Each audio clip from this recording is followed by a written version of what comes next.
Each Dermer kite kit comes with 1 kite skin or sail, 2 bamboo spars, 1 winder with flying line, and tail material.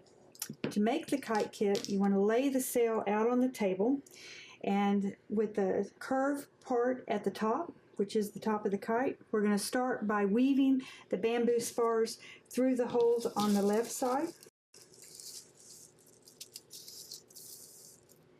And then again on the right. Then we want to line the bottom of the spars with the bottom of the kite.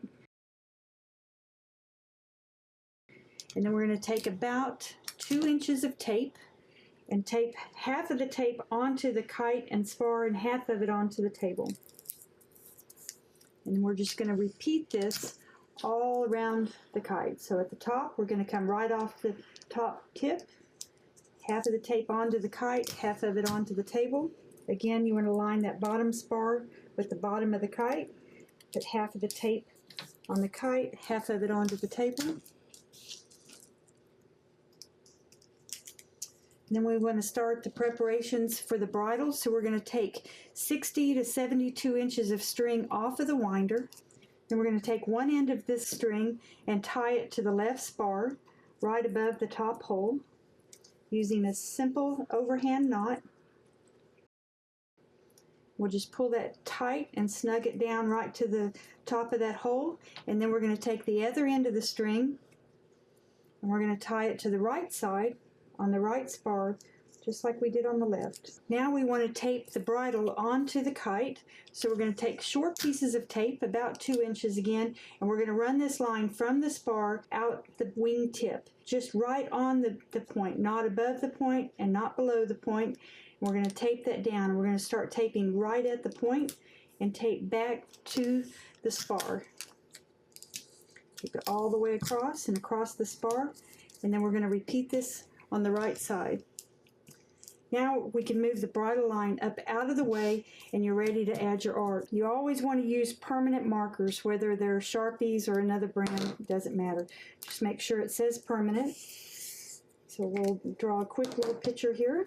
So once you've finished your artwork, you want to remove the skin from the table. So we're just going to gently pull the tape up, and we're going to fold each piece of tape up under the kite to form a pocket. So we'll just work around the edges of the kite, pulling the spars up, folding that tape under.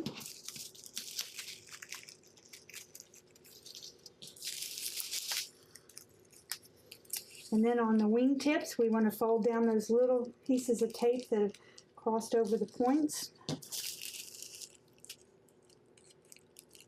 Now we're ready to add tail. When you're adding tail to your kite, the most important thing is that it's balanced from left to right. Usually we add about 3 feet of tail to a kite this size. You can add more tail if it's a real windy day. If it's a light wind day, you want to have less tail. So we can add a little piece of tape, half of the tape onto the tail material and half of it onto the kite. We could put the tail in the middle, have one tail right down the middle, or we could make a simple loop, which is the easiest and most effective way to add a kite tail. So you just tape it down on one side, and you take the other end of the tail and you tape it on the other side. This forms a quick, easy loop. If you want to have 2 tails, you can just take this loop and cut it in half, and now you have 2 tails. Once we've got the tails added to the kite, we want to find the center of the bridle point, so we're just going to fold the kite in half and bring the 2 tips exactly together, and then we're going to run our fingers along the string or the bridle line out to the tip. We get to the end of the loop, and we're going to tie a simple overhand knot about 2 inches from the end of the loop, just like that. And then we simply tie our flying line onto this loop, and we're ready to fly the kite.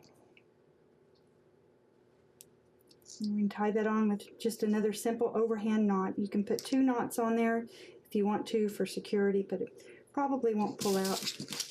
And we're done.